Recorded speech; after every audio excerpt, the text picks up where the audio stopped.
Hi guys, this is George back here with another vlog, and today I am back here at PortAventura World in Spain, one of my favourite theme parks in the world, and I'm back to get on some rides here today. So what I've done today is I've used my Blackpool Pleasure Beach season pass to get a free day here at PortAventura Park, and then you can upgrade that ticket if you want Ferrari Land as well. So the park today is open from 10:30 until 6, and then Ferrari Land is open from 4 until 10, I believe. So I'm going to have the day in here, and then I'm going to go into Ferrari World this evening. So you get the free day in this park. However, that's not included for Ferrari Land. So if you want to go for Ferrari Land, you need to pay extra to add that onto your package, which is €15, which is absolutely worth it for some rides on Europe's tallest and fastest roller coaster. But I tell you what, I can't wait to get back on that beast just behind me, Shambhala, one of my favourite roller coasters in the world, and the roller coaster that turned me into a theme park enthusiast, the roller coaster that made me the person I am today. I can't wait to get over there. And you know what? From looking around here so far at the entrance, it looks pretty quiet. But the way you can normally judge the queue times at PortAventura is looking at Furious Baco. If Furious Baco has got a short queue, then you know you're in for a quiet day here. So I'm going to head over there and see what the queue's like for that.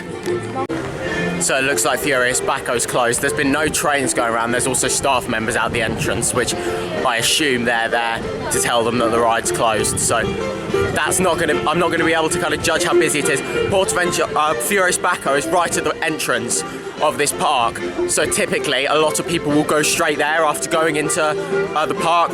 So normally, Furious Baco does build up a queue. So you know that if it's quiet, then there must not be a lot of people here, because that tends to get one of the biggest queues, if not the biggest queue, in the park. I'm going to head over to Shambhala.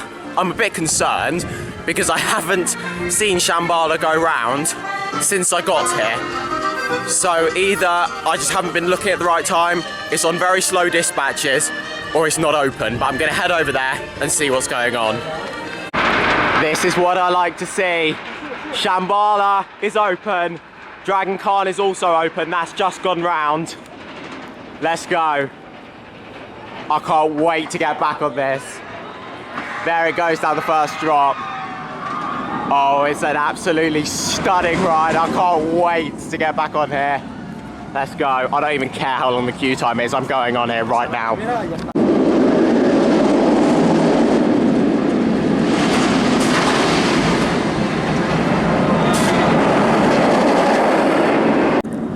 I tell you what, Dragon Khan is one of the noisiest roller coasters I have ever heard. It is so loud, you can hear it from the other side of the park. That's how you know it's open. You walk into the park and you hear a loud roar. Chances are that's Dragon Khan. So yeah, I'm going to go for a ride on there after Shambhala. Hopefully that's going to be running a bit smoother, because last time I went on that when I was here last year, very rattly. Both of my rides last year were in the back row, but it was very rough, so hopefully it will be running a bit better this time.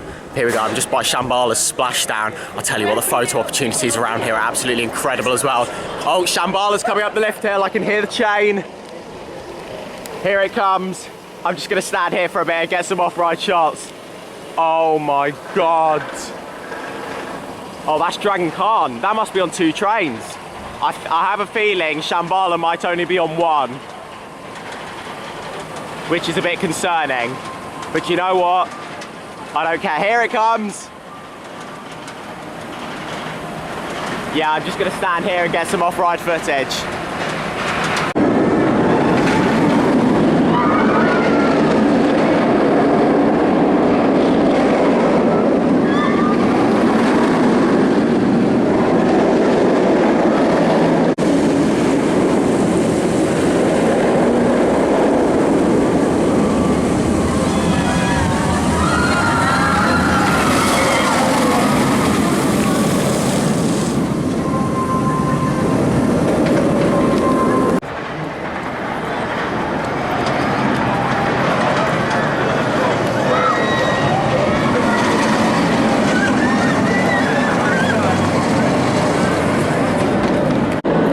So I had a ride on Shambhala, which was absolutely incredible. I love that coaster to bits. I was towards the front row, some amazing floater airtime going through those airtime hills. It's such a smooth ride as well. It's just an absolutely incredible roller coaster. The restraints are amazing. I had a nice loose restraint on there as well, which meant I got even better airtime. It was absolutely fantastic. I'm gonna go for a ride on Dragon Khan now, the B&M sit-down coaster. This has a reputation for being rough. Sometimes it can be rough, sometimes it's not so bad. Let's go for a ride on it now and see how it's running. So I've bailed on Dragon Khan for now because the queue is moving very, very slowly. So instead I'm going to head over to Far West and I'm going to go on a couple of rides over there. So my plan now is to go to Uncharted, the Enigma of Penitence, and go for a ride on there. And then I also want to go on Silver River Flume as well because it's so hot today. So the thought of some air conditioning and a water ride is very appealing right now. But here we go, just behind me you can see what is my favourite view in a theme park. Absolutely incredible. It's like when you walk out of the Mexico area just over there and you're greeted by this view. It really is absolutely stunning. The best view I've ever seen in a theme park. Two B&M coasters here, and when they're going around at the same time as well, it's even better.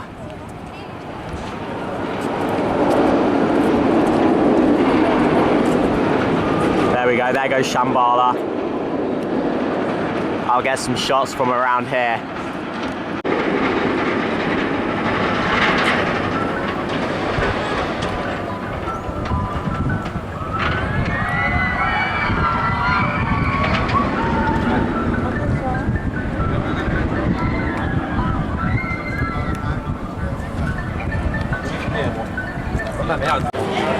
Uncharted has one of the most amazing themed show buildings that I have ever seen. It looks amazing. It fits so well into this area. Just look at it. It's just such a shame that this level of theming isn't also taken inside. So I'm gonna go for a ride on here now. This typically gets one of the biggest queues in the park. It's been very popular since it reopened, but also since it opened, but it also hasn't got the highest throughput. So I'm gonna go in the single rider queue for this. Apparently the main queue is really well themed. If the main queue doesn't get too long later, maybe I'll queue in that so I can see the theming. But for now, I think I'll just go in the single rider. Oh, is it closed? Might have gone down. Oh no, there we go, it is open. 40 minutes. Do you know what? I might just go in the main queue for this. That's not too bad. Let's go and see the theming. If only the theming extended to on the ride itself though.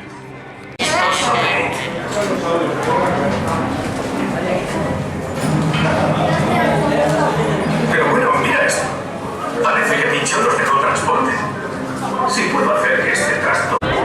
So I've just experienced Uncharted, the Enigma of Penitence, and yeah, exactly the same thoughts as I had last year with that. The potential with that ride is amazing. Like, you go through the queue line, which is beautifully themed. That was my first time going through that queue line because both times I did it last year, I went through single rider. I don't know if they have single rider anymore actually, because where it used to be or where it was last year, that now looks like it's express. So either they've moved it or they don't have it anymore, but I'm not 100% sure. Either way, I was going to go through the main queue anyway because I wanted to see the theming. And the theming in that queue is amazing. There's a great mix of screens and theming as well. There's loads of rock work in there. There's like different traps in there as well. Like you can look up in the ceiling and there's loads of spikes coming down. There's like skeletons in there and there's arrows that are like being shot against the wall and air cannons and stuff in there. It has so much potential. If the theming was on that level during the ride itself, that would be one of the best indoor attractions I've ever seen, because the technology with that ride is amazing. I love the ride system. The fact that it can spin round into different scenes, it's really smooth. There's some great punchy launches on there. The spike on there is really good. But what I love most with that ride is the technology of it and how it spins into different scenes. Like there's some scenes, there's a launch, you launch sideways at one point and then it spins round, so you go forward up the spike, and then as you're rolling back down the spike, it spins back round again, so you're going forwards again. Like there's some sections where you're going backwards, there's some sections where you're just spinning.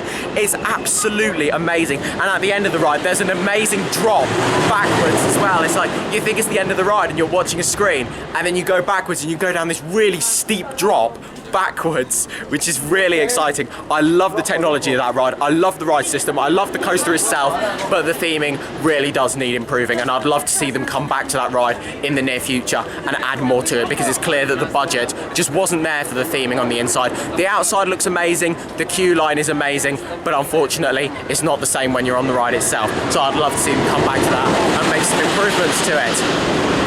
As you can probably hear and see, I'm about to go for a ride on Stampeder, the park's racing wooden coasters.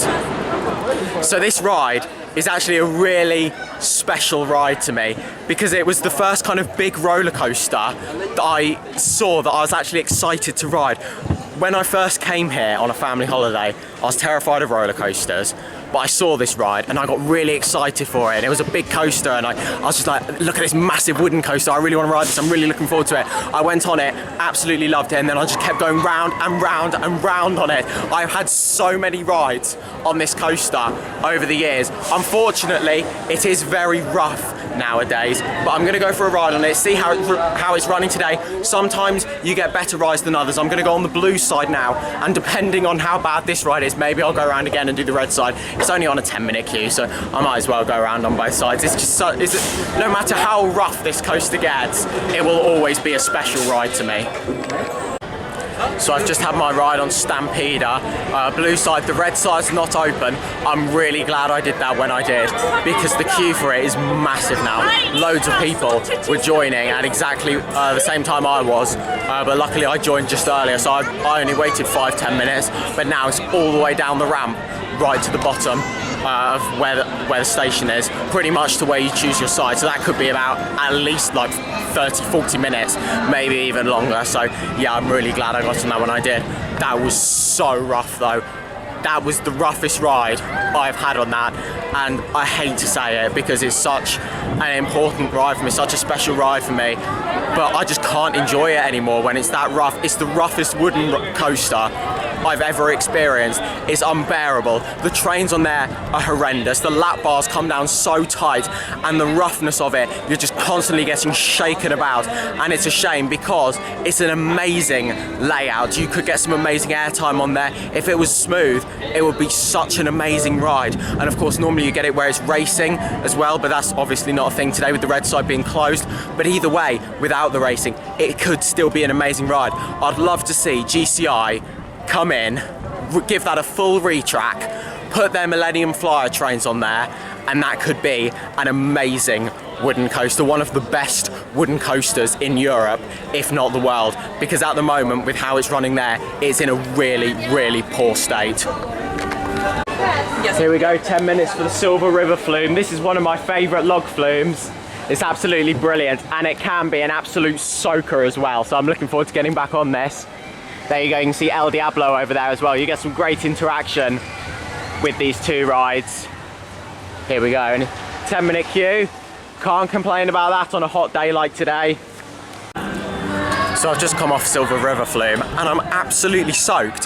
That was fantastic on there. So you've got 3 drops on there, 2 small drops, and then 1 absolutely massive drop at the end. And believe it or not, it's the absolutely massive drop at the end that gets you the least wet. It's the first drop that gets you the wettest. Oh my God, it's such a tiny little drop, but you get soaked from on there. And from what it looks like as well, it doesn't depend on the weight of the boat. Even if you don't have that many people in the boat, chances are you're still going to get an absolute soaking on there. There are 3 people in my boat. With PortAventura, they do try and get a lot of people in the boat, so you are guaranteed to get to ride with other people. If you are in a group of 1 or 2 or even 3, you might have to share a boat with someone else. However, that does mean the more weight in the boat, the more wet you get. So chances are, if you're going on the Silver River flume, it's going to be a soaker. I am absolutely drenched. So while I'm wet, I thought I might as well make the most of it and go on the Grand Canyon Rapids. I absolutely love this ride. This is really well themed, and it's only a 10-minute wait. Talking of that, it was advertised 10 minutes for Silver River Flume, and I pretty much walked straight on. And it looks like this. It's going to be exactly the same.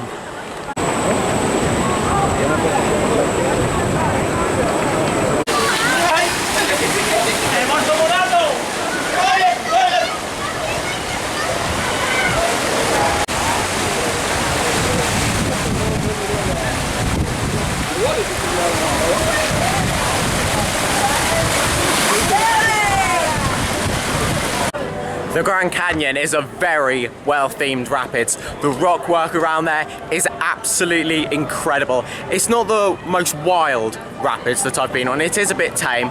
I didn't get very wet on there at all. I mean, there are a couple people that got a bit wet. However, if you want an absolute soaker, then get yourself on the Silver River Flume or Tutuki Splash, which is over in the Polynesian section. I'm actually about to walk past that. I don't think I'm going to go on that today because I don't want to get absolutely dripping wet through. However, I might go on the Silver River Flume again just to cool down, but yeah, I don't think I want to get absolutely drenched today, so I'll probably avoid the Tutuki Splash today.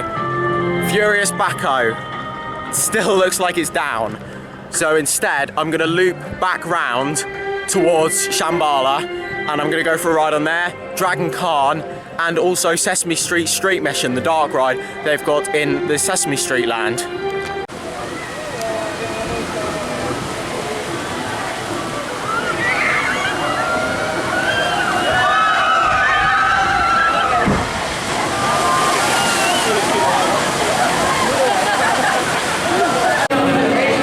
Then pretty much a walk on for Sesame Street Mission. Of course, just go over there, collect the 3D glasses, and then get on the ride. This is a fantastic ride. It's interactive, there's some great theming and screens, smell pods in here as well. It's a fantastic dark ride. Looking forward to getting back on it. Street Mission is such a good dark ride. Trackless dark ride, interactive, theming, screens. It's a long ride. There's sections where you go through and you're shooting all of the cookies. Then there's a kind of 3D screen-based section where it's like a simulator.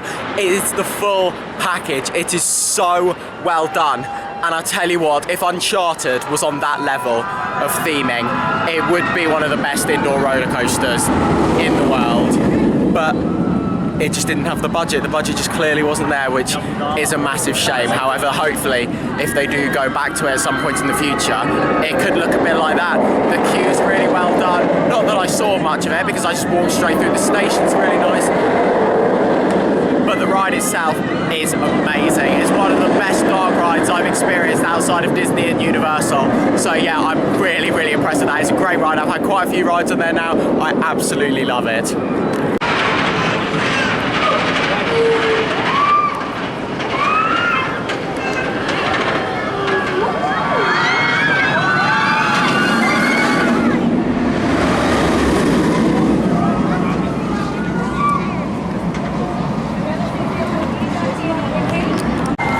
So I've just had another 2 rides on Shambhala. I just had to while I was walking past it. Absolutely incredible, even better than earlier. It's running faster, and also both of those rides, my restraint was looser as well, especially the first ride. The first ride, the restraint was so much looser than the first time, and it was so good to be able to just lift up out of my seat. And I was further towards the back as well, so of course you get pushed out of your seat more towards the back, and you really feel that air time back there. No matter where you sit, you're going to get amazing air time. There's literally points on there where you're out of your seat for probably about 3 seconds. It's absolutely amazing. It's just constant. It's like you go up into an airtime hill and you feel yourself lifting up out of your seat, and you don't feel yourself back in the seat for a good few seconds on pretty much every airtime hill. It's amazing. There is so much airtime. It's so relaxing in a way as well. It's just such a nice ride to go on. It's like you come here and there's quite a few rough rides here. It's like Shambhala, not Shambhala, Stampeder, very rough. Dragon Khan can be very rough. Same with Furious Backhoe, but Shambhala, silky smooth. You just go on there and it's like a break from the rest of the coasters here because it's not rough. It's just so enjoyable, relaxing, and it's just an amazing overall experience that is definitely worth coming to see here at PortAventura. I'm gonna go for a ride on Dragon Car now. Hopefully this isn't gonna be too rough. It can be all right, however, it can be really bad. So hopefully it's gonna be all right. It's only on a 10-minute queue. And then after this, I'm probably just gonna lap Shambhala for the rest of the day because there's still about an hour and a half to go.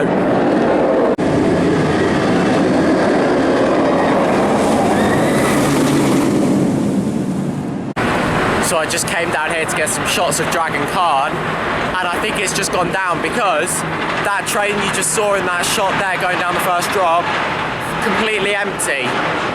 So I'm wondering, maybe it's just gone down, they sent that one round to get the other train back into the station to get everyone off.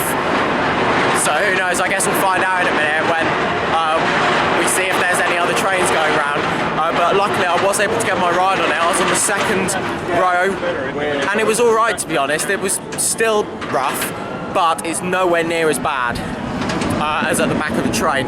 However, the 2 rows at the back of the train weren't being loaded. I don't know what's going on with that. Both trains, the 2 rows towards the back, weren't being loaded at all. So that was decreasing the throughput, but to be honest, I don't really mind because I only waited 10 minutes for it. And also it meant there was no chance of me getting the back row or closer to the back, so I'm really happy about that. Yeah, it was still rough, however, not as bad as it could have been. Now it's time to just lap Shambhala for the rest of the day.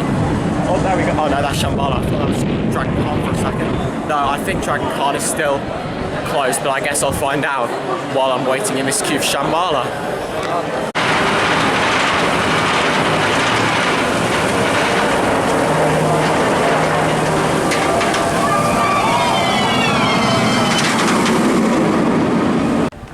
So there we go, I've just had another 3 rides on Shambhala to wrap up my time here in PortAventura Park. Absolutely incredible. I've had 6 rides on there today and it is still my favourite roller coaster in Europe. Of course, I went to go and ride Zadra a couple months ago and I was debating whether or not that was my favourite in Europe, but then by the end of that vlog I said that I still prefer Shambhala because it's just a much more comfortable ride. And I still agree with that. You can literally just keep lapping Shambhala over and over again. It's so comfortable, so smooth, so enjoyable. It really is an absolutely incredible ride. I can't believe it's 12 years old this year. Originally opened in 2012. That is mad. And I came to ride it for the first time in 2014 and I've absolutely loved it ever since. This is my 10th year of riding Shambhala, my 10th year of becoming a coaster enthusiast, of being a theme park enthusiast, and it was this park where it all started, where my whole theme park journey began, where Theme Park George was born, and it's such a special park to me with so many amazing rides that I rode as a kid and all of my childhood memories I have from this park coming here with my family.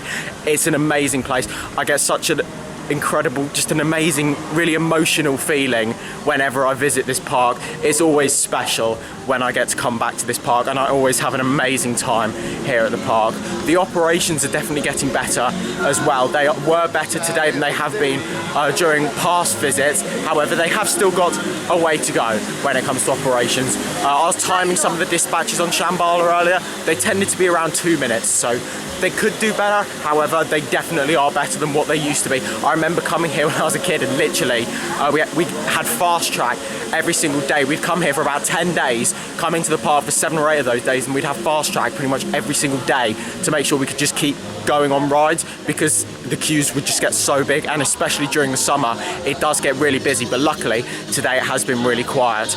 I'm gonna head over into Ferrari Land now. That's open until 10 o'clock. It does look very busy over there though, unfortunately.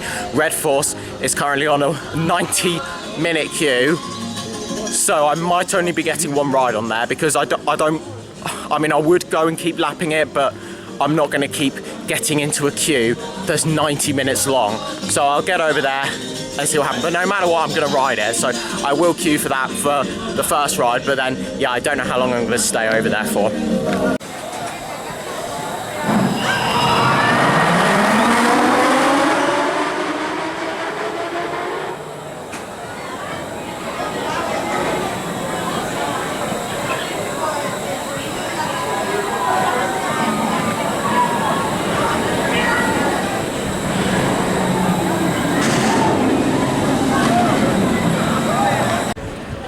So I've just had a ride on Red Force. I queued for about 100 minutes there. So yeah, it was a very long queue. However, that was worth it because that was amazing. I absolutely love that ride. I was on the back row. It is a little bit rougher towards the back row. However, it's not too bad. You can just feel a bit of a rattle to it, but that was crazy. Of course, it hasn't got the acceleration that Stealth's got, but when you go over the top and start to go back down, it just felt like it was going and going for ages. It's like, because obviously I've been on Stealth so many times now, and then it feels like a certain amount of time from when you get to the top to the bottom, and this one just kept going and going and going for what felt like ages. It was so much longer going down the Stealth. It's crazy. The view up there is amazing. The launch is really punchy as well. By the time you get to the end, it's a fantastic roller coaster. So I just had a ride on Flying Dreams there to end out my day here at PortAventura World. Turns out I've actually been here pretty much until park close. There's not loads of time left now. However, Red Force is still really busy, so I'm not going to go on there again. But that's now the end of the day. It's a really good ride, that Flying Theatre. I have done much better ones than that one. That was the first Flying Theatre I did, and when I first came off it, I absolutely loved it. But now I have done much better ones, so it's not the same going on there anymore. However, it is still a really good ride. I do prefer the ones where it's set in one location and you don't leave that location, because then there's not any awkward transitions as you go place to place.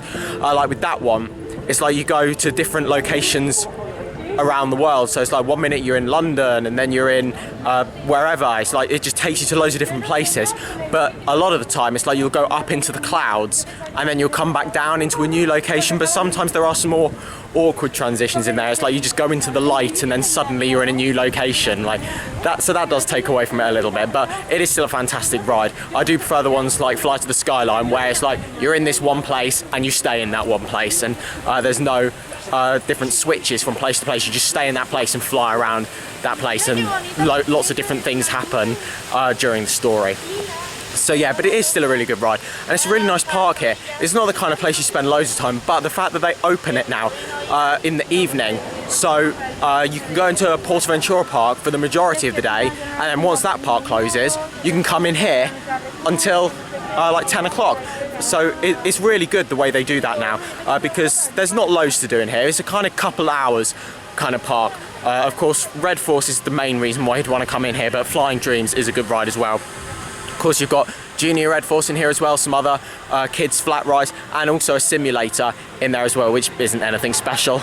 But there we go, it's come to the end of the day of a fantastic day here at PortAventura World. It's been amazing to get back here. Lots of rides on Shambhala today. I've done so much today, especially over in the other park. It was really quiet over there, which was fantastic. Red Force, it was great to get back on there. Unfortunately, I didn't get on Furious Bacco. That was closed all day. However, I didn't think that was going to reopen when it got to about 2-3 o'clock in the day, so I'm not too fussed about that, to be honest. I'd have been more gutted if I came here and Shambhala was closed, or Red Force. But it's been a fantastic day. That's now the end of this vlog here. Thank you very much for watching. Make sure to follow me on Instagram at George Kelly, and follow me on Twitter at George Kelly. Thank you very much for watching. Stay safe, everyone, and I'll see you all later. Bye.